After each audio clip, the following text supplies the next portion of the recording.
안녕하세요. 사연을 부탁해입니다. 오늘의 사연을 소개하겠습니다. 얼마 전에 겪은 기적 같은 일에 대해 이야기를 할까 합니다. 이번 일을 겪으면서 아직 살만한 세상이구나 하는 생각에 마음이 참 따뜻해집니다. 우리 엄마는 작은 시골 동네 학교 앞에서 평생 동안 김밥 장사를 했어요. 아버지가 세상을 일찍 떠나셨기에 어머니 혼자 오빠와 저를 키워야 했으니까요. 하지만 그 작은 시골 동네 학교 앞에서 김밥 장사를 한다고 해서 큰 돈을 버는 것도 아니었고, 거기다 우리 엄마가 마음이 참 약하신 분이라 아이들에게 김밥을 그냥 챙겨 먹이는 일도 많다 보니 오히려 손해나 나지 않을까 하는 생각마저 들었어요. 그런 엄마에게 엄마, 돈을 받고 팔아야지. 그렇게 다 퍼주기만 하면 무슨 돈이 남겠어? 제가 핀잔을 주기도 했지만 밖에서 빤히 바라만 보는데 어떻게 그냥 보내. 그리고 엄마는 이 자리에서 김밥 장사를 할 수 있다는 것만으로도 그저 감사할 뿐이야. 우리 엄마는 그런 분이셨어요. 눈물도 많았고 딱한 사람들을 보면 절대 그냥 지나치지를 못했거든요. 그런 엄마를 좋게 보는 사람들도 많았지만 반면에 참 오지랖도 넓어. 무슨 자선사업가도 아니고 잘난 척은 혼자 다 해. 옆에서 떡볶이와 튀김을 팔던 아주머니는 우리 엄마를 그렇게 못마땅해 했어요. 하지만 우리 엄마는 항상 초심을 잃지 않았고 한결같았어요. 돈 많은 사람만 베풀고 사는 게 아니야. 마음을 좋게 먹으면 누구라도 할 수 있는 거지. 엄마가 항상 입버릇처럼 하던 말이었거든요. 그런 엄마에게 그런다고 누가 알아줄 것 같아? 좋은 일하고 욕이나 먹으니까 그렇지.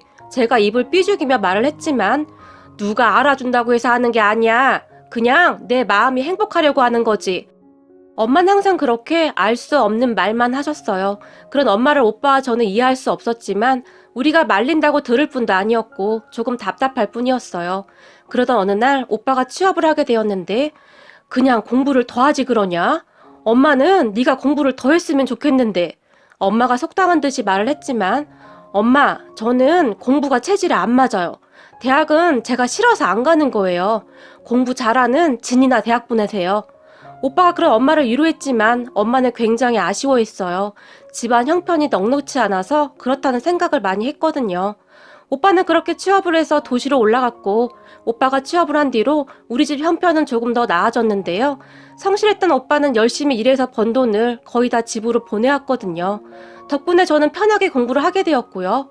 그렇게 대학에 가던 어느 날 엄마가 너 대학 다닌다고 네 오빠 무시하면 안 된다. 알겠냐? 다 네 오빠 덕에 대학도 다니는 거니까 명심해 라고 말을 하기도 했어요. 엄마는 항상 오빠한테 마음에 빚이 있는 것 같았어요. 그렇게 저까지 대학을 가고 난 후 엄마는 홀로 지내셨는데 잠시도 쉬지 않고 김밥을 만들었어요. 그만하시라고 해도 좋아서 하는 일이라고 말이죠. 오빠도 취업한 곳에서 인정을 받으면서 잘 되고 있었고 저도 대학을 졸업하고 취업을 해서 집은 더 안정이 되었어요. 그리고 엄마는 그쯤에서 본격적으로 봉사활동을 시작을 하셨는데 김밥을 만들어서 여러 곳으로 봉사활동을 다니셨어요. 김밥은 엄마가 가장 잘 만들 수 있는 최고의 음식이었으니까요. 그런 엄마를 말려봐야 아무 소용도 없었고 나중에는 우리도 엄마와 함께 봉사활동을 다니기도 했어요. 엄마는 봉사활동을 할 때 가장 행복해 보였거든요. 그렇게 우리 집은 한동안 평화로웠어요. 하지만 세상이 얼마나 불공평하던지 회사를 잘 다니던 오빠가 회사 공장에서 사고가 났다는데 정말 심각하다고 했어요. 연락을 받고 엄마와 제가 급히 택시를 타고 오빠가 사는 곳으로 올라갔는데 오빠는 중환자실에 누워 있었어요. 우리가 도착한 후 곧 수술을 하게 되었고 수술을 마치고 나온 의사가 엄마에게 말을 하기를 우선 위험한 고비는 넘겼으니 지켜봐야 할 것 같습니다. 너무 걱정하지 마시고 며칠 지켜보시죠. 라고 말을 했는데 엄마가 그 순간 털썩하고 땅바닥에 주저앉아 버렸어요. 그런 엄마를 의사가 급히 잡아주셨는데 어머님 괜찮으세요? 의사가 걱정스레 엄마에게 물었어요. 그 사이 엄마의 눈에서는 눈물이 비 오듯이 쏟아져 내렸고 부모 잘못 만나서 평생 고생만 하다가 이게 웬 날벼락이니 그래. 엄마가 가슴을 치며 울었어요. 그리고 그런 엄마를 빤히 바라보던 의사가 갑자기 혹시 땡땡리에서 오시지 않았나요? 라고 물었어요. 의사의 말에 네 맞아요. 그런데 어떻게 아시죠? 옆에 있던 제가 대신 대답을 했어요. 그 순간 그냥 제 느낌이었을까요? 왠지 모르게 의사의 눈가가 촉촉히 젖어 있다는 느낌을 받았어요. 저도 그 동네에서 살았어요. 거기서 나고 자랐어요. 의사가 반갑다는 듯이 말을 했고 아 정말요? 이런 우연이 다 있네요. 제가 그저 건성으로 말을 했는데 김밥집 사장님이시죠? 의사가 다시 물었어요. 아니 그걸 어떻게 아세요? 제가 다시 놀라서 물었지만 의사는 얼굴에 미소만 지을 뿐 우리 엄마를 뚫어지라 바라보다가 갑자기 엄마의 손을 꼭 잡았는데 괜찮을 겁니다. 그러니까 힘내셔야죠. 제가 의사 아닙니까? 아드님 반드시 살려낼게요. 라는 말을 했어요. 그런 의사의 말에 눈물을 흘리던 엄마마저도 놀라서 눈만 깜빡였는데요. 그때까지 우리가 알던 의사는 무뚝뚝하고 무서운 사람이라고만 생각하고 있었는데 이런 의사도 있구나 그런 생각마저 들었으니까요. 그런데 참 신기하더라고요. 우리 엄마가 김밥집을 하는 것까지 알고 있고 말이죠. 하지만 그때 당시에는 그 의사를 신경 쓸 겨를이 없어서 우리는 그 일을 까마득히 잊고 있었어요. 오빠는 다행히 수술도 잘 되었고 빠르게 회복되어 가고 있었어요. 엄마가 옆에서 한시도 떨어지지 않고 병간호를 했고요. 엄마는 오빠가 눈만 떠도 감사합니다, 감사합니다 라는 말만 되풀이했어요. 오빠 행동 하나하나에 눈물을 흘리며 그저 감사합니다를 외쳤어요. 의사 말로는 많이 심각했는데 생각보다 차도가 빠른 것 같다며 아마도 어머님 인품이 좋으셔서 하늘이 도운 모양입니다. 우리 엄마를 보며 의사가 말을 하기도 했어요. 그 말에 우리 엄마가 감사합니다, 감사합니다 라며 의사 손을 꼭 붙잡았고 말이죠. 그렇게 우리 오빠는 정말 많이 좋아져 가고 있었고 재활치료도 시작하면서 빠른 회복을 해나가고 있었어요. 그런데 딱히 들어놓은 보험도 없었고 사고 후 수술을 몇 번씩이나 한지라 돈을 걱정하지 않을 수가 없었는데요.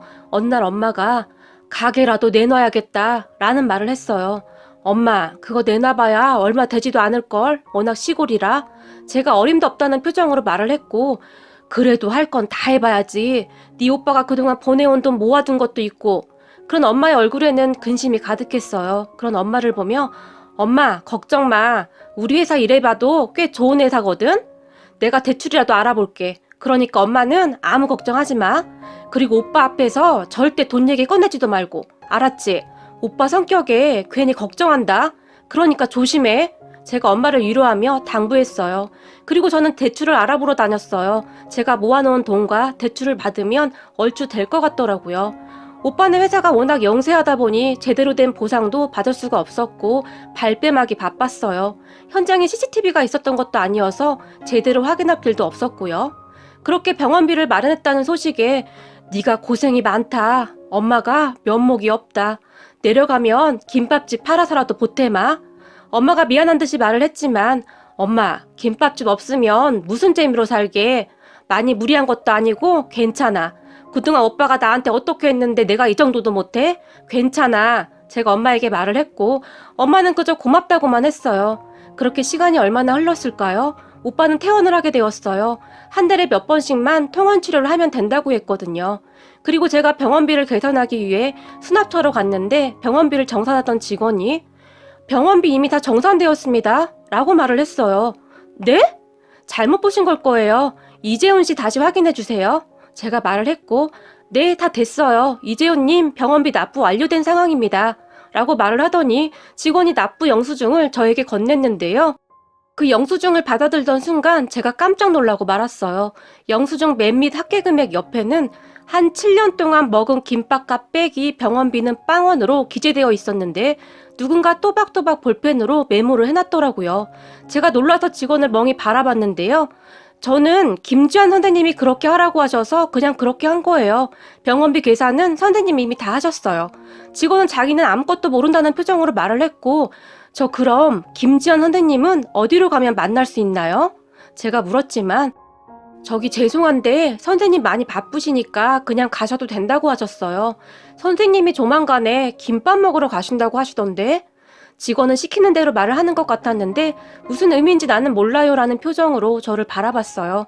그렇게 어떻게 해야 하나 당황을 하고 있었는데 그냥 가시는 게 선생님에 대한 작은 배려라고도 전해달라고 하셨어요. 직원이 마지막으로 말을 했어요. 그리고 저는 무엇에 홀리기라도 한 듯한 표정으로 오빠 병실로 올라와서 멍에 앉아 있었는데 너 무슨 일 있어? 퇴원 수속은 한 거야? 엄마가 걱정스레 물었어요. 다 했어. 이제 퇴원하기만 하면 돼. 제가 엄마를 보며 말을 했고 그런 대화를 듣던 오빠가 병원비 많이 나왔지. 괜히 나 때문에 네가 고생이 많다. 오빠가 면목이 없다 라며 고개를 푹 숙였어요. 그게 무슨 소리야. 괜찮아. 그리고 얼마 나오지도 않았고 오빠 동생 능력 있는 사람인 거 알잖아. 이렇게 잘난 동생 두고 뭔 걱정이야? 제가 큰 소리를 쳤어요. 그렇게 우리는 짐을 싸서 퇴원을 했고 내려오느라 피곤했던지 집에 도착하자마자 오빠는 잠이 들었어요. 그리고 잠시 후 제가 엄마에게 병원에서 받은 진료비 영수증을 보여주며 엄마, 사실 오늘 병원비 하나도 안 냈어. 제가 입을 열었어요. 뭐? 병원비를 안 내다니 그게 무슨 말이야? 그래서 말인데 엄마 혹시 의사 중에 김지환 선생님이라고 알아? 김지환? 그게 누군데? 엄마가 아는 의사가 어딨어? 그렇게 나도 이상해서 말이야. 근데 그분이 오빠 병원비를 다 내줬어. 여기 봐봐. 7년 동안 먹은 김밥값으로 지불이 완료되었다는데 이게 무슨 말이야? 혹시 기억나는 거 없어? 제가 다시 엄마에게 물었어요. 그 말을 듣던 엄마가 뭐? 김밥값? 그게 무슨 소리야?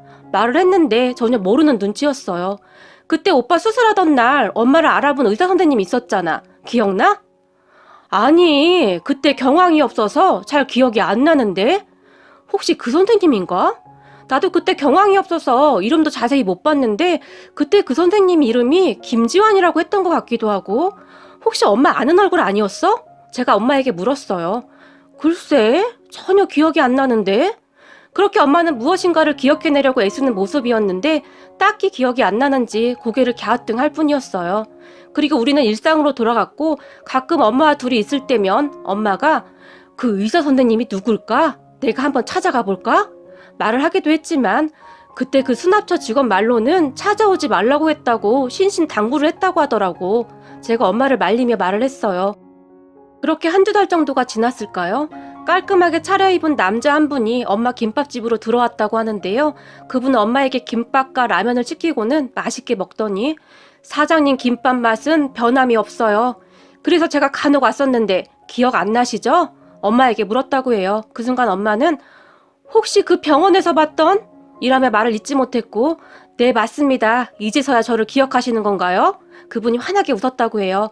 엄마도 그분의 손을 덥석 잡으며 감사합니다. 감사합니다. 라는 말만 반복했다는데요. 그런 엄마를 보며 제가 옛날부터 사장님 김밥 먹고 컸는데 혹시 그때의 저는 기억이 안 날까요? 하긴 사장님이 김밥 먹여 키운 아이들이 한둘이 아니었으니까요.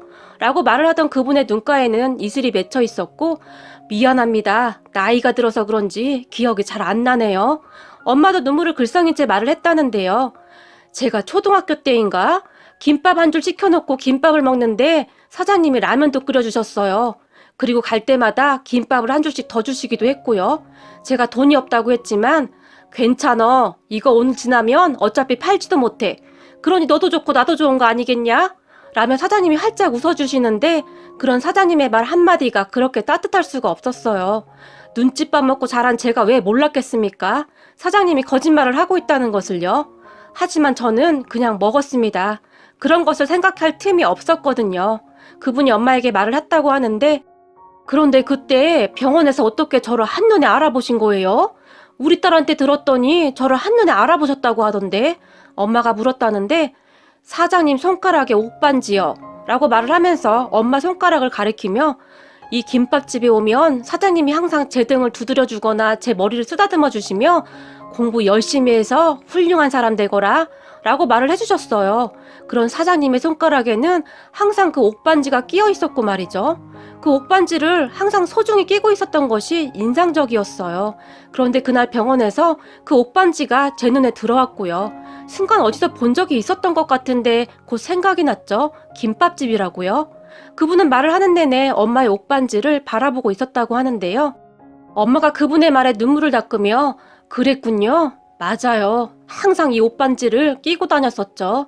아주 오래전에 우리 남편이 처음이자 마지막으로 사준 반지예요.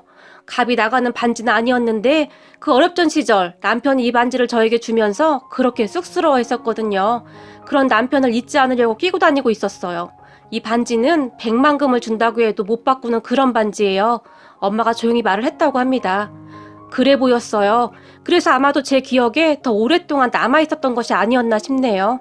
사장님 말씀을 들어보니 돌아가신 남편분이 도와주시고 있나 봅니다. 제가 그 반지를 정확히 기억하고 있었던 걸 보면 말이죠. 그분이 엄마의 반지를 다시 보며 활짝 웃었는데 그래도 이렇게나 큰 도움을 받아서 저희가 어째요? 김밥 그거 해봐야 얼마나 된다고. 엄마가 그분을 보며 미안한 듯이 말을 했지만 저도 받은 만큼 돌려드리고 있는 것뿐입니다. 라고 말을 했다는데요. 그리고 그분이 엄마에게 살아온 이야기를 해줬다고 하네요. 사장님, 김밥 한 줄 사 먹을 돈이 없던 제가 어떻게 의사가 됐겠습니까? 제가 직접 공부를 해보니 돈이 보통 많이 들어가는 게 아니더라고요.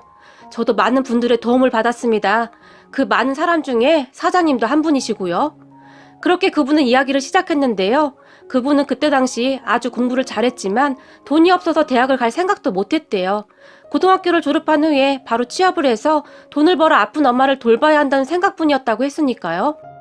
그런데 중학교 3학년 때 선생님이 공부를 하라고 하며 너는 공부머리가 있어서 무조건 공부를 해야 해 라는 말을 했다고 하는데요. 그런 선생님에게 제가 그럴 형편이 못 돼요. 저는 빨리 졸업해서 돈이나 벌래요 라고 말을 했다는데 네 의지만 있다면 말이야 돈은 문제될 게 없어. 선생님이 그분에게 말을 했다고 해요. 딱히 하고 싶은 것도 없고 저는 그냥 돈이나 많이 벌 거예요. 선생님 말 잘 들어. 지금 이 순간은 너에게 다시 오지 않을 거고 잘 결정해야 해. 선생님이 보기에 너는 이대로 쭉 열심히 공부하면 뭐가 돼도 크게 될 것 같구나 라고 말을 해줬다고 하네요. 그리고 그 뒤 선생님은 많은 도움을 주기 시작했는데요. 같은 중학교를 졸업한 선배 중에 성공한 의사 선배가 한 명 있었다는데 학교에 기부도 많이 하고 후배들 중 한 명을 선정해서 장학금을 줬던 모양입니다. 그렇게 선생님은 그분이 장학금을 받을 수 있도록 추천했고 그 선배가 대학까지 장학금을 후원해줬다고 했어요. 장학금을 받는 동안 적극적으로 추천을 해준 선생님에게 부끄럽지 않게 정말 밤낮으로 공부를 했지만 아무래도 서울에 있는 의대는 힘이 들더래요. 그래서 지방에 있는 의대에 들어갔고 그 선배분이 주는 장학금을 받으면서 정말 열심히 공부를 했다고 했어요. 나중에 한참 후에 의사가 되고 나서 장학금을 준 그 선배를 찾아가서는 감사합니다. 이 은혜는 꼭 갚겠습니다. 라고 인사를 하던 그분에게 선배는 장하구나. 아주 장해. 라며 칭찬을 해주었다는데요. 죄송합니다. 제가 공부를 더 잘했어야 했는데 지방 의대를 들어가서 죄송해요. 라고 말을 했지만 의사를 하는데 지방 의대면 어떻고 서울에 있는 의대면 어떻니? 그냥 네 본분을 다 하면 되는 거다. 의사는 사명감을 가지고 해야 하는 직업이야. 라고 말을 해주었다고 합니다. 그리고 그 선배가 그분에게 한마디를 더 추가했는데요. 나한테 은혜 갚을 생각하지 말고 살면서 정말 어려운 사람들이 있다면 네가 가지고 있는 것을 나눠주거라. 의사가 되면 정말 바쁘고 기계적으로 생각하고 움직이게 되겠지만 항상 주변을 둘러보며 사는 여유가 있었으면 좋겠구나. 힘들고 어려운 사람들에게는 네가 내민 손이 생명줄이 될 수도 있다는 것을 항상 명심하거라. 내가 너한테 바라는 것은 그거 한 가지뿐이다. 라는 말만 했다고 합니다. 그리고 그분은 그 말을 항상 가슴속에 새기며 살고 있다고 했어요. 그리고 그분도 학교에 기부도 하고 좋은 일을 많이 하고 있다고 했는데 이런 일을 하면 제가 더 행복해집니다. 이것도 일종의 중독이에요. 그 행복을 느끼고 싶어서 더 하게 되거든요. 라며 활짝 웃었다고 합니다. 그럼 그분의 말에 우리 엄마가 눈물을 펑펑 흘린 것은 말할 것도 없고 말이죠. 그렇게 잠시 후 그분이 엄마의 김밥집을 나서면서 사장님, 건강하셔서 오래오래 김밥 장사 하셔야 합니다. 사장님이 키운 아이들이 언제고 다시 찾아올 수도 있으니 반갑게 맞아주셔야죠. 라며 엄마의 손을 꼭 잡아주고 갔다고 하네요. 엄마가 그렇게 멀어져가는 그분의 뒷모습을 바라보며 다시 한번 눈물을 흘렸다고 했어요. 그리고 그날 밤 엄마가 저에게 전화를 해서는 네 아빠가 우리를 돌봐주고 있는갑다. 우리가 눈에 밟혀서 떠나지를 못하는갑다. 라며 또다시 눈물을 흘렸어요. 그리고는 그분이 다녀간 이야기를 했는데 저도 모르게 고개가 숙여지더라고요. 선한 영향력은 끝도 없다고 하더니 엄마의 김밥 한 줄이 이렇게 큰 선한 영향력을 퍼뜨렸다는 것에 우리 엄마가 자랑스럽고 또 자랑스럽습니다. 저도 이제부터는 아무리 바쁘더라도 주변을 둘러볼 수 있는 그런 사람이 되어야겠습니다. 저의 작은 손길이 그 사람들에게는 희망이 될 수도 있는 것이니까요. 여러분, 많이 삭막하고 힘든 세상이지만 우리 모두가 조금씩만 노력한다면 우리 모두는 누군가의 희망이 될 수도 있지 않을까요? 이런 따뜻한 마음으로 세상을 밝혀주시는 모든 분들에게 다시 한번 머리 숙여 감사 인사를 올립니다. 오늘의 사연은 여기까지였습니다. 재미있게 보셨다면 구독, 좋아요 부탁드립니다. 고맙습니다. 안녕하세요. 저는 결혼할 나이가 한참이 지나버린 30대 후반의 노총각입니다. 일단 간략히 말씀드리자면 얼마 전 제 인생의 모든 걸 바치고 싶었던 여자친구가 있었습니다. 어린 여자였음에도 불구하고 남들과는 달라서 독특했고 제겐 평생을 함께 하고 싶었던 여자였죠. 그래서 당장이라도 결혼을 하고 싶어서 무리하게 진행을 하다가 그 과정에서 생각하지도 못했던 일이 결국에 터져버리고 말았던 거죠. 사연을 끝까지 읽어보시고 댓글 좀 부탁드리겠습니다. 저는 사실 그동안 연애를 할 수 없을 정도로 제가 부족했다고는 생각하지 않고 살았습니다. 주변에 있는 사람들도 저만큼의 외모나 능력이면 진작 결혼했어야 할 것 같은데 혹시 여자를 만나지 않는 다른 이유 같은 거 있는 거 아니냐며 물어볼 정도였었죠. 하지만 제가 살면서 연애를 딱 2번 해봤었는데 사실 그 연애도 남들이 보면 혀를 차면서 웃을 정도로 짧은 만남이었으니 사실은 모태솔로나 다름이 없었습니다. 그렇다고 제가 여자를 싫어한다고 피하는 건 결코 아니었습니다. 다만 제가 어릴 때부터 집안이 너무 찢어지게 가난하게 살았던지라 사업을 해서 꼭 성공하리란 마음이 어릴 때부터 지금까지 너무 크게 자리하고 있었던 거죠. 결국에는 하는 일들이 나름대로 잘 풀린 덕분에 주변 또래에 비하면 여유가 좀 있는 편입니다.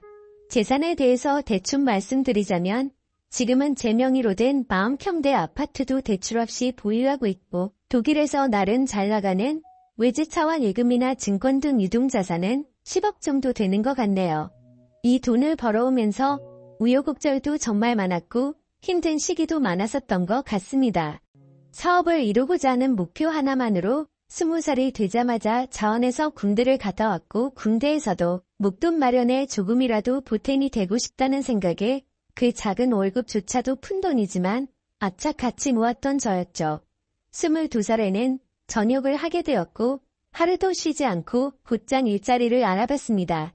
제 첫 목표는 작은 가게라도 시작하려는 마음이 컸었기에 하루 종일 알바를 3탕씩 끼웠던 것 같네요. 그러다가 제가 하는 가게 중에 제일 바빴던 가게는 다름 아닌 치킨집이었습니다. 남들처럼 평범하게 해서는 성공할 수가 없다는 걸 잘 알았기에 제가 아는 곳 중 제일 장사가 잘 되는 이곳처럼만 하면 쉽게 돈을 벌 수 있을 것 같았고 그날부터는 최대한 치킨집 사장님과 친해져서 어깨 너머로 모든 노하우를 다 전수받으려고 항상 열심히 했었습니다. 치킨에 대해 엄청나게 열심히 공부도 하면서 지냈더니 일을 시작한 지도 금세 1년이라는 시간이 지나 있었고 초기 사업 자금으로 5천만 원이 모여 있었습니다. 저는 꿈에 그리던 사업을 시작했습니다. 처음에는 치킨이라는 특성 때문에 배달에만 매진하는 게 좋을지 홀 장사도 함께하는 게 좋을지 많은 고민을 했습니다. 결국에는 60만 앞서서 홀 장사도 잘 되고 싶은 마음에 임대료는 부담스러웠지만 무리해서 자리를 얻게 되었죠. 그때 저는 너무 겁이 없었던 것 같습니다. 보증금의 월세를 내고 인테리어를 하고 났더니 장사 미천이 거의 바닥이 났더라고요. 그래도 장사 시작하면 금방 매출 오르게 될 거고 그걸로 불려나가면 되지라고 생각했습니다. 가장 큰 문제는 제 입맛에는 아주 맛있는 치킨이라고 생각했는데 냉정한 대중의 입맛을 사로잡기에는 충분하지가 않았는지 장사는 생각만큼 잘 되지가 않았죠. 결국 가게를 시작한 지 2년이 되었지만 매출은 나이질 기미가 보이지 않았고 어쩔 수 없이 빚만 떠안은 채 가게를 정리할 수밖에 없었습니다. 그때부터는 음식 장사에는 진절머리가 났었기에 어떤 일이 제게 잘 맞을지 또다시 고민을 시작했죠. 그런데 생각해보니 식당들의 닭이나 식자재를 납품해주는 곳이 번뜩 떠오르더군요. 항상 물건을 보내주면서도 여유가 넘쳐 보이던 모습이 떠올랐고 이쪽 시장에 궁금증이 생기더라고요. 저는 곧바로 저희 가게에 닭을 납품해주던 사장님에게 연락을 드렸고 유통업을 배워보고 싶은데 사람 필요 없냐고 물어보았고 그곳에 취직을 하게 되었습니다. 그렇게 사업 자금을 마련하기 위해서 몇 년 동안 일을 배워왔죠. 역시나 돈을 버는 게 생각처럼 쉽지 않았지만 유통업은 내가 열심히 노력하고 정직하게 하면 충분히 성공할 수가 있겠다 싶었습니다.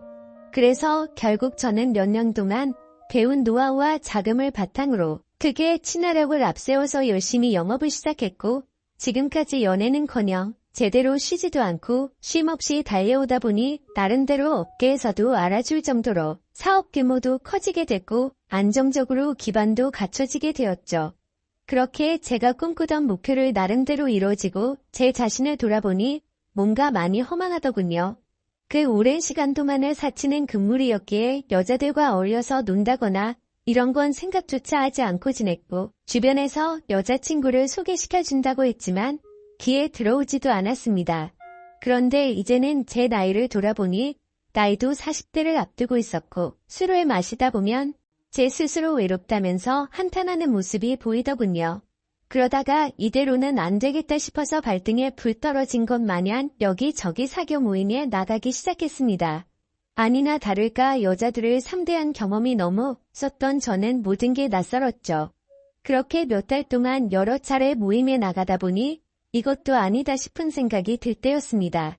식당 문이 열리면서 인사를 하고 들어오는데 정말 주변에 있는 모든 남자들이 쳐다볼 정도로 예쁜 외모의 여자가 들어왔습니다. 솔직히 말해서 저 외모에 왜 이런 모임에 나오는 걸까라는 생각이 들었었죠. 그런데 알고 보니 그 여자는 모임에 자주 나오던 대학생 여동생이 있는데 그 사람의 친구라고 얘기를 해주더군요. 그러더니 그녀는 잠시 친구 얼굴만 보고 선약이 있어서 가봐야 한다며 잠깐 앉아있다가 모두에게 인사를 하고는 가버렸습니다. 정말 제 인생에 있어서 이런 떨림을 가지게 될 거란 건 생각조차 못했습니다. 하지만 저도 나름대로 남들에 비해서는 능력도 갖췄기에 용기를 내게 되었죠. 그날이 지나고 모임에 자주 나오던 여동생에게 연락을 해서 말했습니다. 오빠가 사실 그때 데리고 왔던 친구한테 관심이 있어서 그런데 혹시 소개 좀 시켜줄 수 있을까? 만약에 그 친구랑 잘 되면 진짜 마음에 드는 선물 한턱 쏠 테니까 주선 좀 해줘 라고 말했습니다. 그러자 그 여동생은 의미심장한 말을 하더라고요. 소개는 어렵지 않은데 제 친구 보통 내기는 아닌데 감당할 수 있겠어요? 무슨 말이지 싶기도 했지만 사실 그때는 그런 건 귀에 들어오지도 않았었죠. 결국 그 여동생은 소개는 잡아보겠다고 했고 며칠 뒤에 소개를 받기로 약속을 잡았습니다. 그날 처음 만나는 자리였고 가능한 이야기를 많이 나누고 싶은 마음에 룸이 따로 구분된 아주 비싼 고급 레스토랑에 예약을 해두었죠.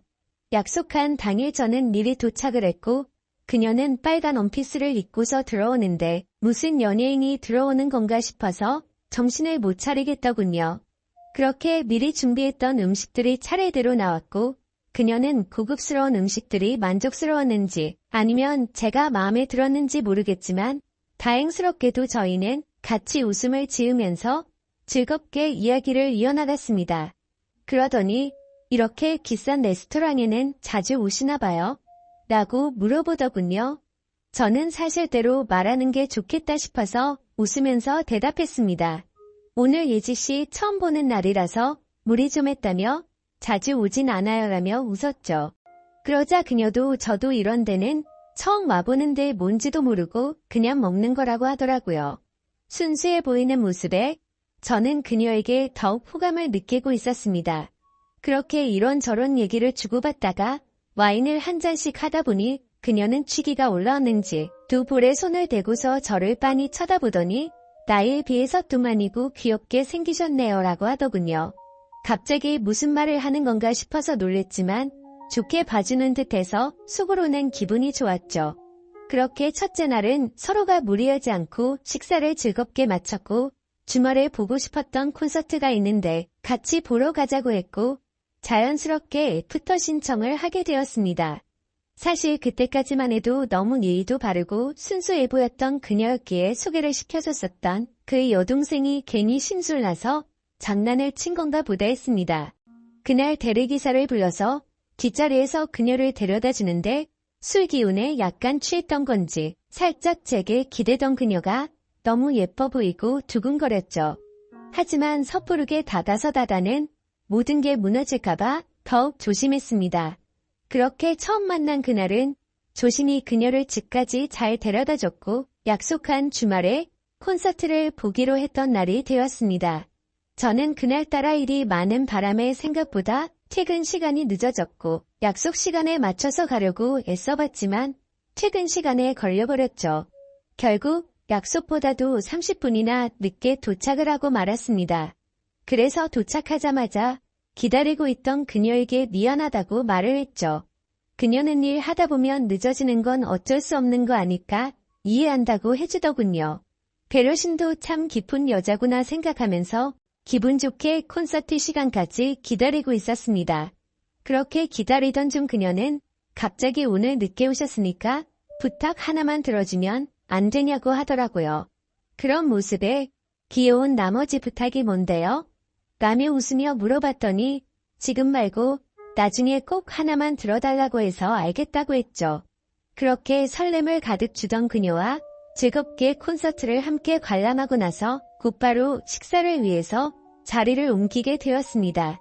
그녀는 주말이고 하니 식사보다는 오랜만에 술을 마시고 싶다고 하기에 저는 제가 잘 알던 조용하고 고급스러운 술집으로 갔습니다. 둘이서 술을 한 잔씩 마시기 시작하는데 아직 어려서 술이 약해서 그런지 아니면 너무 하얀 얼굴이라 그런지 금세 얼굴이 새빨개지더라고요. 솔직히 그런 소소한 모습조차도 너무 예뻐 보였고 저는 거침없이 사랑에 빠져들고 있었죠. 술을 몇 잔 마시다 보니 그녀도 점점 말이 많아지더군요. 그녀는 제게 왜 이렇게 결혼을 늦게까지 안 했냐고 물어보더니 자신은 지금 당장이라도 최대한 빨리 결혼해서 화목한 가정을 이루고 싶다더라고요. 그러더니 자신은 자식만을 위한 옷장도 생겼으면 좋겠다며 옷, 신발, 가방 등으로 방을 가득 채우고 싶다고 말했죠. 그리고 자신은 집에서 살림하면서 지내는 게 꿈이라고 말하면서 오빠는 결혼하게 되면 부인한테 일 시킬 거냐고 물어보더군요. 저는 그녀가 꿈꾸는 생각에 조금 당황하기도 했었고 당연히 맞벌이를 해야 한다는 생각이 있었습니다. 하지만 그녀가 원하는 대답을 해주고 싶었고 갑작스러운 질문에 저도 모르게 그럼요. 부인이 집에서 살림해주면 저야 고맙죠. 돈이야 제가 열심히 벌면 되는 거니까요 라고 대답하면서 웃으며 넘겼습니다. 그렇게 술집에서 저희는 서로의 호감을 확인하고서 연애를 시작하기로 했고 무리하게 술을 마시다 보니 그녀의 정신은 이미 반쯤 나가 있더군요. 그때부터는 그녀와 말을 편하게 하기로 했기에 부축을 해주면서 물었습니다. 오빠가 집까지 데려다 줄 테니까 주소 좀 불러줄래? 그러자 그녀는 나 지금 이렇게 들어가면 아빠한테 혼나는데 술 좀 깨 겸 쉬다가 가면 안 될까요? 라고 하더군요. 그 말에 왠지 모르게 심장이 두근거렸고 저도 술에 취해서 그 말이 너무나도 반가웠습니다. 그러면 오빠가 여기 근처에 쉴 만한 곳 좀 찾아볼게 라고 말했습니다. 그녀는 그냥 오빠 사는 곳도 구경하고 싶은데 집으로 가면 안 돼요? 라고 하더군요. 당돌한 그녀의 말에 깜짝 놀랐지만 속마음은 행복할 따름이었죠. 그래서 여자친구와 저는 처음으로 단둘이 있을 수 있는 저희 집으로 갔습니다. 집에 도착하고 나서 그녀는 이곳저곳을 꼼꼼히 둘러보더니 오빠랑 결혼하면 저도 여기에 지내는 거예요? 이러더군요. 솔직히 제 마음속으로는 무슨 연애를 시작하기로 한 날부터 저런 말을 서슴없이 하는 거지 싶더라고요. 그렇지만 혹시라도 기분이 나빠질까 봐서 여자친구의 기분이 좋아지게 대답을 해줬습니다. 앞으로 결혼하면 이 집에다 일지가 원하는 거 다 하면 되는 거지라며 웃으며 대답해줬죠. 집 구경을 한참 동안 하고서 그녀와 저는 서로를 마주보고 있는데 여자친구는 갑자기 전혀 생각하지도 못한 충격적인 말을 하더라고요. 사실은 이렇게 같이 있어서 좋긴 한데 자신은 혼전순결이라며 제게 미리 말해줘야 할 것 같다더군요.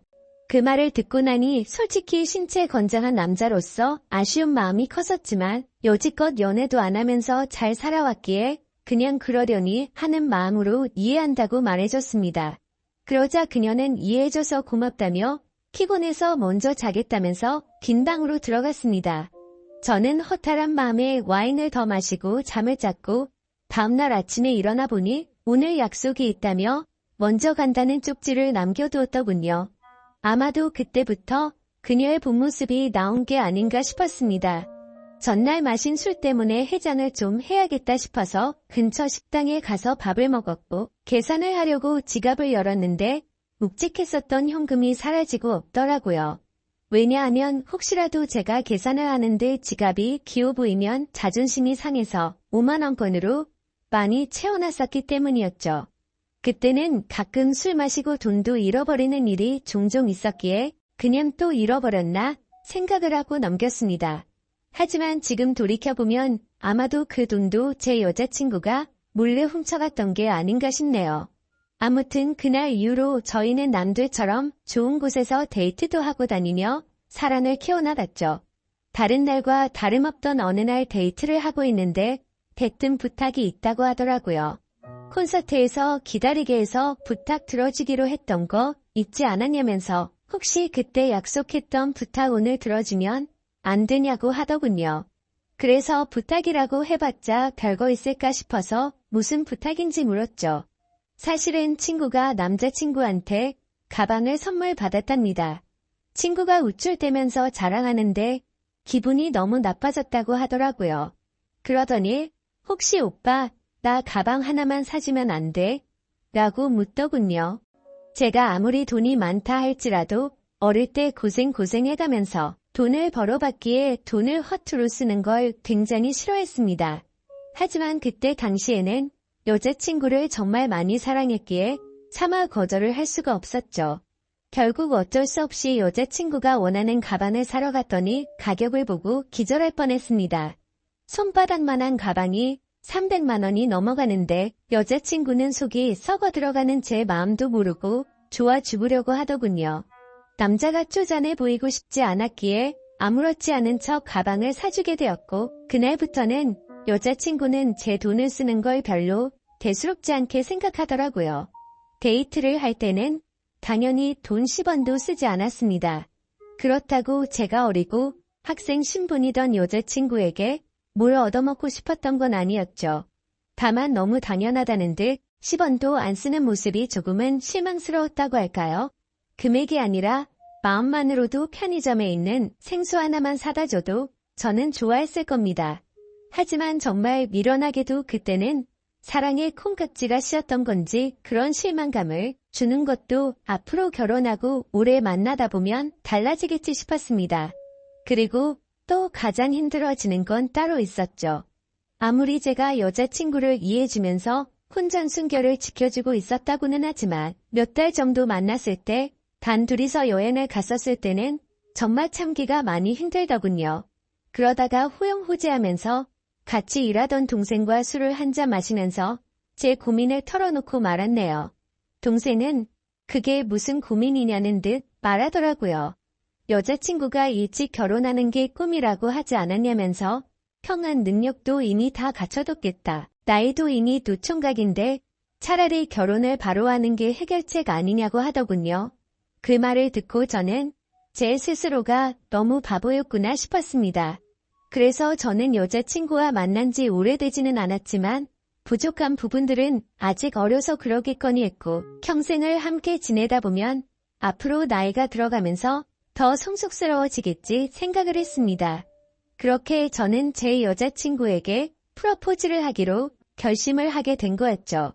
솔직히 제 여자친구가 이 결혼을 승낙해줄지 너무 조마조마했습니다. 제 나이도 나이지만 여자친구와 교제를 한 지 겨우 6개월밖에 안 되었으니 말이죠. 하지만 처음 사귈 때부터 여자친구는 빨리 결혼을 하고 싶다고 했었고 연애를 하면서도 결혼 얘기를 한 번씩 했었기에 희망이 있다고 생각했습니다. 어떻게 프로포즈를 할지 며칠 동안을 고민하고 또 고민했습니다. 어린 여자친구에 비해서 늙은 남자친구였기에 정말 감동스럽게 해주고 싶었죠. 그래서 제가 하던 일도 다 제쳐두고 열심히 며칠 동안 준비를 했고 기대가 되었습니다. 여자친구는 전혀 눈치채지 못하게 해둔 상태였고 수업이 끝날 시간에 몰래 마중을 가서 무작정 태워서 이벤트 장소로 가려고 계획을 했습니다. 그렇게 설레는 마음으로 차에 앉아서 여자친구가 나타나기를 기다리고 있었습니다. 한참을 기다리고 있는데 제 눈앞에는 믿을 수 없는 광경이 벌어졌습니다. 제가 그토록 사랑하던 여자친구의 옆에는 키가 크고 아주 잘생긴 남자가 어깨 동무를 하고 있더라고요. 정말 그 잠깐의 찰나에 온갖 생각을 다 했던 것 같습니다. 이게 지금까지 남자친구가 있으면서 나를 갖고 놀았던 건가부터 시작해서 아니면 나를 만나던 중에 지금 바람을 피우고 있는 건가? 혹시 그것도 아니면 요즘 어린애들은 친구끼리도 저렇게 어깨에 손도 올릴 수도 있는 건가라며 온갖 생각을 했습니다. 결론적으로는 아무것도 모른 채 정신 나간 의처증 환자처럼 난리를 치는 건 아니다 싶었습니다. 일단 기왕 이렇게 된 거 어떤 사이인지 몰래 따라가서 지켜보기로 했던 거죠. 프러포즈를 할 생각에 두근거리던 설렘이었는데 그때부터는 화가 나서 폭발해버릴 만큼의 두근거림으로 바뀌어 있었습니다. 조심히 따라가다 보니 둘이서 택시를 잡아 타고는 시내로 이동하더군요. 정말 간절히 빌었습니다. 아니겠지. 아닐 거야 라고 입 밖으로 계속 말하면서 따라갔습니다. 여자친구와 그 남자는 다른 커플들이 데이트를 하듯이 그 사이를 비집고 둘이서 영화관 안으로 들어가더군요. 그렇게 영화가 끝나고 나서는 식사를 하러 자리를 옮겼고 술까지 마시고 있었습니다. 그 둘은 때마침 1층에 있는 창가 쪽에 앉았었기에 차에서도 아주 잘 보이더군요. 그때는 정말 무슨 생각으로 지켜본 건지 이미 멘탈이 다 나가 있었고 하늘이 무너질 것만 같은 충격에 휩싸여 있었죠. 지금 여자친구한테 연락을 하면 뭐라고 대답할까? 라는 생각이 들었고 너무 궁금했습니다. 저는 그래서 곧바로 여자친구에게 지금 뭐하고 있냐라고 카톡을 보냈고 여자친구는 제 메시지를 읽더니 친구랑 영화 보고 밥 먹으러 왔다고 하더군요. 그래서 내가 바보같이 여자친구를 믿지도 못하고 오해한 건가 싶은 생각이 들기 시작했습니다. 저는 여자친구에게 재밌게 놀다가 집 들어가서 연락 줘라고 메시지를 보냈고 더 이상 연락을 하지 않았죠. 친구와 영화 보고 밥 먹는 게 맞았기에 조금은 편안해진 마음으로 그 두 사람을 지켜보고 있었습니다. 하지만 친구라고 하기에는 서로의 얼굴에 손을 가져다 대기도 하는데 저와 데이트를 할 때도 저렇게 밝게 행동을 했었나 생각해봤는데 아니었습니다. 제 스스로에게 너무 기참해졌고 오해라고 생각했던 마음이 다시 확신으로 돌아서더군요. 신라 같은 희망으로 얌전히 지켜보고 있으니 술에 좀 취했는지 비틀거리며 일어나더군요. 그 둘은 다시 택시를 타고 출발을 했고 그때부터는 정말 이성을 놓을 뻔했습니다. 왜냐하면 두 사람은 제가 알던 여자친구의 집 방향이 아니라 다른 방향으로 향하고 있었거든요. 그렇게 도착한 곳은 원룸촌이었고 두 사람은 함께 그 집으로 들어갔습니다. 너무 어이가 없었고 문을 부시고 들어가야 하나 고민을 하고 있었습니다. 그때 여자친구에게서 카톡이 오더라고요. 오빠 나 이제 집에 도착했는데 피곤해서 바로 자려고 라고 왔더군요. 머리 끝까지 화가 나서 그 메시지를 보자마자 곧바로 전화를 걸었습니다. 하지만 전화를 받지 않았죠. 그냥 그렇게 전화를 걸고 있는 제 자신이 너무 귀참해서 저도 모르게 눈물이 흘렀습니다. 전화를 몇 번 해도 다 무시하고 받지 않길래 한참 동안 멍하니 앉아있다가 카톡을 보냈죠. 딴 남자랑 있느라 전화도 못 받나 보네 라고 보냈습니다. 그 메시지를 보내고 나서 20분 정도가 지나자 여자친구가 나오더군요. 제 차를 못 보고 지나쳐서 큰 도로변으로 걸어가더니 그제서야 제게 전화가 왔습니다. 전화를 받았더니 여자친구는 화가 났다는 듯이 말했습니다. 오빠 지금 나 미행하고 다니는 거야? 라고 하더라고요. 지금 화가 날 사람이 누군데 그딴 식으로 말하냐고 했더니 지금 무슨 말도 안 되는 걸 착각하는 것 같은데 학교 친구네 잠시 들려서 과제 좀 한 거라며 어디냐고 묻더군요.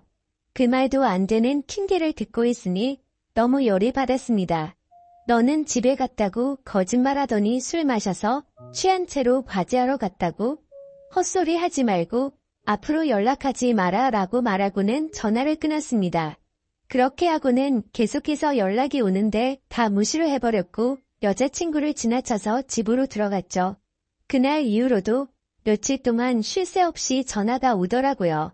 계속해서 전화를 무시하니까 메시지를 장문으로 보내는데 그날 내가 거짓말한 건 미안하다. 하지만 진짜 걔는 내 친구였고 아무 일도 없었다.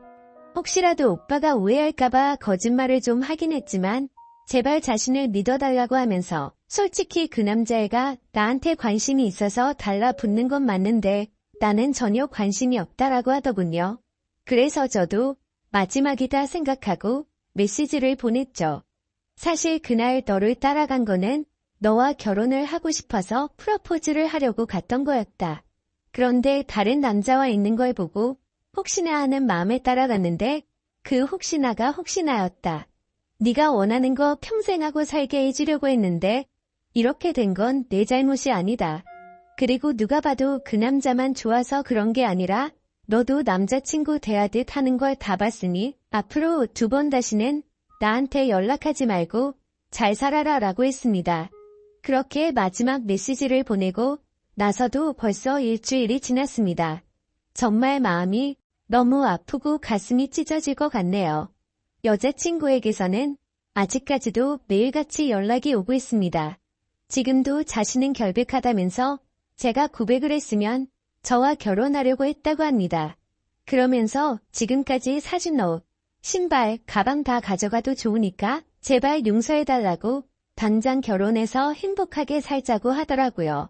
하지만 저는 여자친구의 이 말이 거짓말인 걸 알고 있습니다. 일주일 전 그날 집에 들어오자마자 저에게 여자친구를 소개해줬던 여동생에게 연락을 해봤었죠. 그리고 대뜸 이렇게 말했습니다. 너 내가 여자친구 소개해줘서 고맙다고 선물해준 거 100만 원 넘는 거 알지? 네가 지금부터 거짓말하면 네 선물도 도로 가져갈 거고 널 사기죄로 고소할 거라고 하지만 모든 걸 솔직하게 말해주면 선물도 필요 없고 너한테는 아무 말 안 하겠다. 내가 지금 예지가 다른 남자랑 있는 거 봤는데 키 크고 잘생긴 그 친구 너도 알지? 둘이 무슨 사이인지 솔직하게 말하라고 했습니다. 그러자 그 여동생은 말했습니다. 오빠 진짜 죄송해요. 저도 그 둘이서 사귀고 있는 건 전혀 몰랐어요. 오빠랑 예지가 사귀고 몇 달 정도 지났을 때 그 둘이서 비밀 연애하고 있던 걸 자신한테 들켰다고. 오빠한테는 절대로 비밀로 해달라고 해서 어쩔 수가 없었어요 라고 하더군요.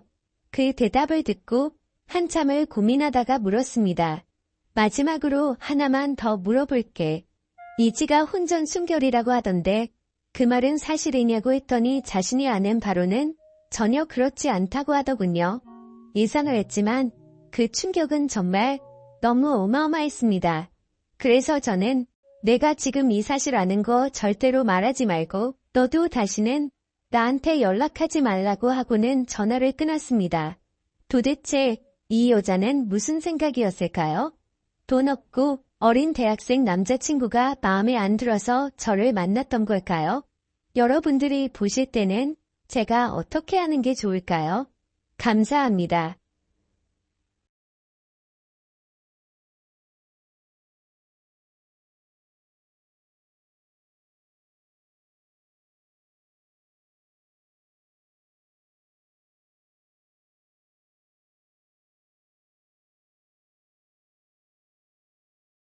안녕하세요. 저는 건물주 때문에 결국 이사를 가게 된 30대 중반의 가정주부입니다. 저는 5층짜리 상가 제일 꼭대기 층인 5층에 있는 투룸에서 살고 있습니다. 1층과 2층엔 작은 카페와 당구장이 있고 3층부터는 저처럼 전세로 살고 있습니다. 아무리 상가 건물에서 살고 있다고 해도 고깃집처럼 음식 냄새가 강한 가게가 있는 것도 아니기도 하고 동네 자체가 한적한 편이기도 해서 살고 있는 데는 크게 불편한 게 전혀 없었습니다. 게다가 건물주분이 50대 정도로 생각보다 젊었고 훈훈한 외모에 젠틀하기까지 했습니다. 그리고 워낙 깔끔한 편이라서 주기적으로 청소업체를 불러서 꼼꼼하게 청소를 해주시기도 합니다. 그리고 주변 동네 주민분들이 해주는 말을 들어보니 저희 건물주는 제가 살고 있는 지금의 건물 말고도 다른 지역에도 건물들이 많으셔서 엄청난 재력가라고 하더라고요. 솔직히 그 젊은 나이에 그만큼의 재력을 가졌다고 하니까 왠지 모르게 부럽고 멋져 보이기까지 하더라고요. 아무튼 그렇게 재력가라서 그런지 절대 쪼잔한 편이 아니었다고 생각한 게 저희 부부는 이 집에서 거의 5년째 살고 있는데도 불구하고 계약 연장을 해주실 때면 전세값도 절대 올려서 받지를 않으셨어요. 그래서 감사한 마음에 살고 있었고 같은 건물에서 살고 있는 다른 이웃분들도 저희 부부처럼 전세값이 오르지 않기도 해서 다들 만족해 하시면서 그렇게 사시는 것 같았습니다. 그리고 건물주님이 워낙 성격이 좋으셔서 굳이 이사를 갈 생각은 전혀 하지도 않았습니다. 하지만 그렇게 다 좋았음에도 조금 불편한 점 한 가지를 굳이 꼽아보자면 건물주 아저씨는 정말 한가하신 건지 한량처럼 시도 때도 없이 건물 주위를 어슬렁어슬렁 거린다는 점이었습니다. 그래서 제가 마트를 다녀오거나 운동을 할 생각에 잠시 동네 한 바퀴를 돌러 나가면 건물주를 가끔씩 마주치기도 한 거랄까. 뭐 사실 이것도 불편했던 점이라고 하기엔 억지라고 할 정도지만 그거 말고는 크게 불편한 게 딱히 없었습니다. 그렇게 지내던 어느 날 집에서 운동을 하고 타이트한 레깅스를 입은 채로 바람도 쐴 겸 옥상으로 올라갔습니다. 그런데 건물주 아저씨가 담배를 피우고 계시더라고요. 건물주분은 저를 보더니 평소와는 다르게 갑자기 제게 말을 걸면서 지내기에는 불편하지는 않은지 이것저것 캐물었고 힐끔힐끔 제 몸을 위아래로 쳐다보더라고요. 원래 평소에는 엄청 젠틀해 보이셨는데 요즘 들어서 자주 마주치다 보니 말을 거는구나 싶었고 제 몸을 위아래로 쳐다보는데 기분이 조금 불쾌하더라고요. 그래도 건물 주분이기도 하고 남자라서 그런가 보다 하고 크게 뭐라고 하지는 않았습니다. 그렇게 대수롭지 않게 생각하고 인사를 마치고 저는 집으로 내려왔습니다. 그런데 그날 평화롭게 지내고 있던 저희 집에 갑자기 벨이 울리더군요. 누가 말도 없이 찾아왔나 싶어서 인터폰으로 보니 건물주분이 저희 집으로 찾아오셨더라고요. 그래서 저는 당황하기는 했지만 전세 재계약 시기가 다가와서 그것 때문에 찾아온 건가 싶었기에 냉장고에 있던 주스를 하나를 꺼내 건물주에게 건네면서 무슨 일이시냐고 물었고 그런 건물주는 저에게 남편은 집에 없냐고 물었습니다. 하필 그날은 남편이 야근을 하는 날이었고 저녁 9시가 넘은 시간인데도 불구하고 저 혼자 집에 있었습니다. 그런데 그 늦은 밤에 아무리 건물주라도 여자가 혼자 있는데 갑자기 남자가 찾아왔다는 사실이 어색하기도 하고 왠지 모르게 점점 무섭기도 하더라고요. 그래서 남편은 오늘 야근 중이라고 이제 곧 퇴근하고 들어올 시간이 다 됐다고 말을 했습니다. 그렇게 잠시 말이 없던 건물주는 저에게 응흉한 표정을 지으며 혹시 내인 할 생각 없어요? 라고 물어보더라고요. 그 말을 듣는 순간 저는 너무 소름이 끼치고 무서웠습니다.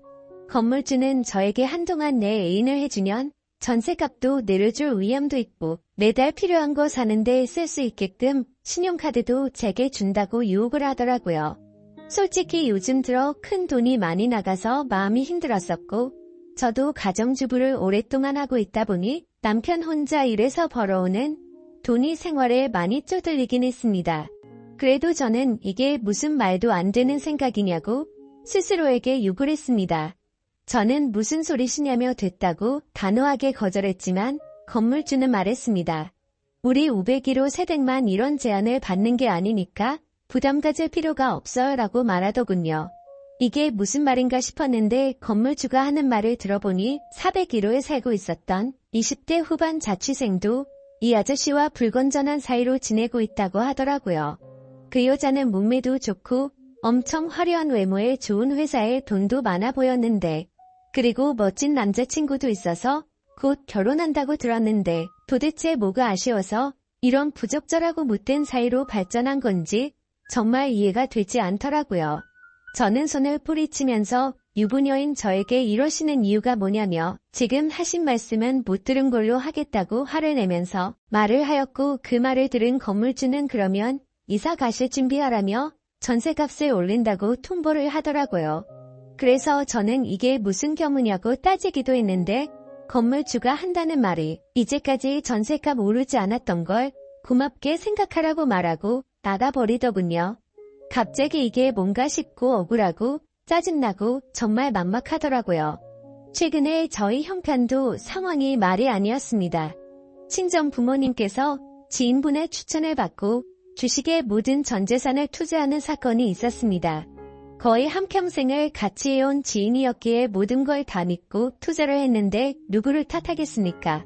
결국에는 다들 짐작하시듯 주식에 투자한 모든 전 재산을 잃게 되었고 당장의 빚을 막지 못하면 길거리에 나앉게 생긴 상황이라 저희가 그동안 모았던 모든 재산을 어쩔 수 없이 친정에 빌려주게 되었습니다. 그렇게 모든 돈까지 빌려주고 저희조차도 어렵게 생활을 하고 있던 상황이었습니다. 그런데 갑자기 전세값을 올린다는 청천벽력 같은 소리에 너무 힘이 들었고 성희롱 당한 듯한 기분에 너무 우울했었습니다. 그 이후로도 이건 말도 안 된다며 건물주에게 따지고 들기를 수차례 하지만 도저히 말도 통하지 않았고 어쨌든 법적으로도 저희가 손해를 볼 수밖에 없는 입장이었습니다. 결국에 어떻게든 돈을 빌려서라도 이사를 가야 하겠구나 싶었습니다. 그렇게 건물주에게 집을 내놓는다고 말하였고 며칠 뒤 그 전처럼 남편이 야근하고 있었던 날 늦은 시간에 맞춰 건물주가 또다시 저희 집으로 찾아왔습니다. 이날도 역시나 저녁 9시가 넘은 늦은 시간에 저희 집으로 찾아왔고 술에 잔뜩 취해서 자신은 농담처럼 하는 말이 아니라며 굳이 이렇게 이사가는 건 바라지 않는다는 둥 애인으로 지내면 정말 부족한 거 없이 잘해준다는 둥 갖고 싶었는 건 없는지 원하는 건 다 사주고 즐길 수 있게 해주겠다며 또 저를 꼬시더라고요. 저도 너무 힘든 시기에 몸도 마음도 지쳤고 잠시 멈칫거리며 생각을 하고 있는데 갑자기 그 순간 건물주분이 대뜸 저에게 키스를 하더니 스킨십을 하더라고요. 처음에는 발버둥을 쳐보기도 했지만 힘에 못 이겨 결국 사고가 일어나고 말았습니다. 저는 그날 건물주와 바람을 피우게 되었고 남편에게 미안한 마음에 얼마나 울었는지 모르겠네요. 경찰서에 가야 하나 싶기도 했지만 처음에만 거부를 했을 뿐이고 건물주의 카드로 그동안 못 샀던 제 물건들도 사고 밀린 빚도 갚고 하니 정말 이건 아니다 싶으면서도 그동안 고생했던 날들이 스쳐 지나가면서 오히려 전보다 좋다고 생각되더라고요.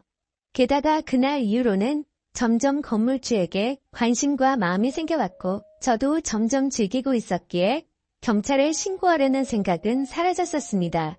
그렇게 결국에 저는 현실적인 좋은 선택을 하자고 마음을 먹었고 가끔씩 남편이 없는 시간에 밤낮 가릴 거 없이 건물주는 저를 찾아왔죠.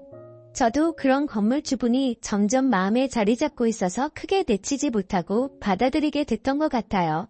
아무튼 그날 이후에 집을 내놓는 건 다시 한번 더 생각해 보기로 결정을 했고 그렇게 해서는 안 될 관계를 3달가량을 몰래 이어왔습니다.